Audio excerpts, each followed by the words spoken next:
Hi everyone, welcome. Down here in my wormery, most of the systems that I run are bus boxes, as you can see lined up all over there and up on the shelf too. Once in a while buckets come on the scene, and then there's other unusually shaped systems, such as the Vermibag Mini here. Pretty good sized system.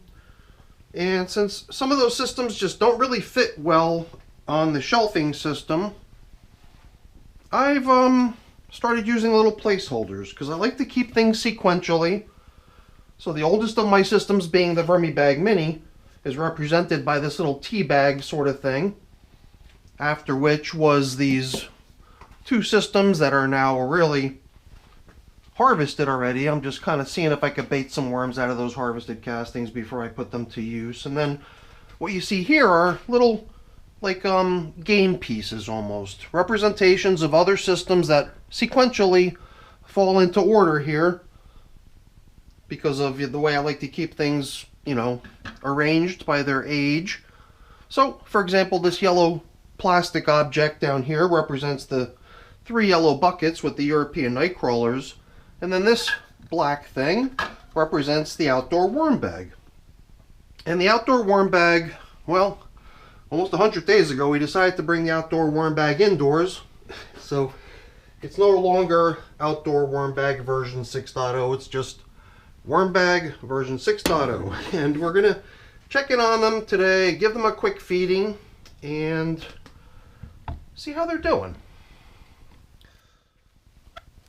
So now, for those past exactly 92 days now, that the system has been indoors, I've been treating it as a foraging system, which means I've added no bedding. But I mean, when we bought this bag inside, it was loaded with bedding, tons of leaves, and since then we've fed plenty of times. And the feeding today, even though it's got a lot of weight to it, I assume it's mainly just moisture, water content of all this cucumber peels, and it looks like a lot of rejected cucumber. Didn't really make it into the final meal plan. I see other colors and other shapes. I see green beans and maybe a couple other things floating around in here. Apple. I could tell just from the stem what that is. And, before we get our hands all soiled really quick, the age of the system, it is now 266 days of age, which is 38 weeks, and the first 174 days was spent outdoors, doing the everyday foraging thing, everyday composting thing. Ever since we bought it indoors, we've been treating it as foraging, and the bedding's been holding out great, but somehow recently it seems like the stuff's been gradually getting worked down. So now this plastic had always been the one that I would rest out here on my bench so that I could bring the system out, and since I had put it to use as a top covering, I've got a different plastic here, a pink piece of plastic, which blends in so well with the tablecloth you could barely tell it's there. It's here too, totally camouflaged.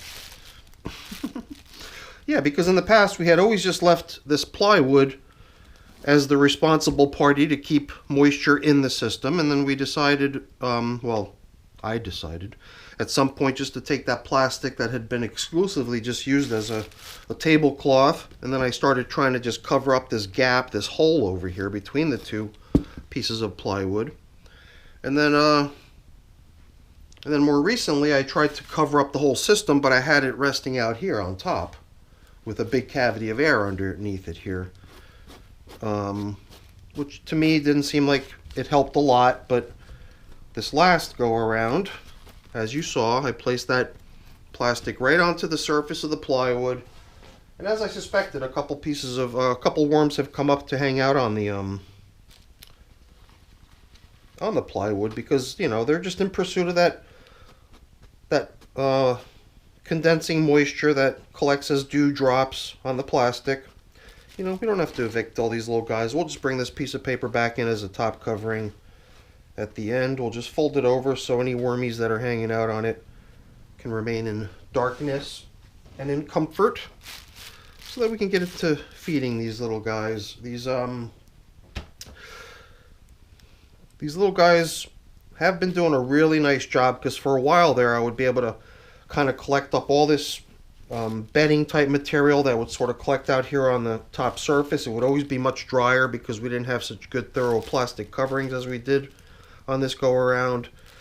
And that stuff all seeming to be a little bit drier and not very worked down. I would collect it up to become the bedding for the feeding. And a lot of times we'd come back here and examine the feeding zone, which is right down here in the middle, and continue to find less and less of this bedding type material that we've, continued to just collect up and use and reuse and reuse.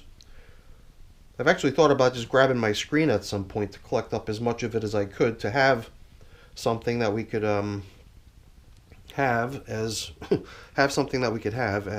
bedding underneath the feeding. Because for me, this foraging is more recently just meant nothing other than withholding any bedding from their feedings and giving them feedings, being generous with the feedings and the moisture as needed, but letting them work on whatever residual bedding is still in the system so that it gets all worked down into nice castings and there's minimal residue of bedding in the vermicompost. Well, it's definitely awkward using my little pinky there to try to hold this big banana peel, keep it from slipping off my finger there. That was a first for me, trying to pull a maneuver like that. So that banana peel looks like it's pretty popular. We fed them, if you can't tell from the leftovers already, we fed them banana peel and cantaloupe melon rinds. And the leftovers were pretty much exactly the same when we came in here last time to give them this stuff. So when this stuff was right here put in, we were already encountering leftovers from the previous feeding that was pretty much more of the same types of foods. So these little guys have been treated to some pretty delicious fruity meals lately. That big pile of cucumber and green beans that they're getting, I think, is also going to be a popular one. So I was just debating in my mind how I should apply it. If I was able to collect up a big bunch of bedding type materials onto which we could place the feeding, then that would be kind of cool. And in a way, the leftovers almost does seem to amount to an amount of bedding that would be suitable as a foundational bedding to put beneath the feeding. So why don't we just go with that? We'll dump down the leftovers into the bottom of the pit, and onto it we can scatter the delicious, yummy meal that they're getting today. And hopefully any wormies that are still hanging out on any of this stuff over here, hopefully they start diving down right now because of the bright lights, because what comes next is a nice big pile of really chilly stuff, which they probably aren't going to enjoy getting covered in. So that's why I was trying to see if I can use some of these cantaloupe melon rind leftovers as sort of a little bit of a shield for our little worm friends, because here comes a very large portion. Yeah, look at all that. They're going to like that. I've even got my grit, it seems like cucumber isn't the sort of food that would require a food additive to help with the breakdown process.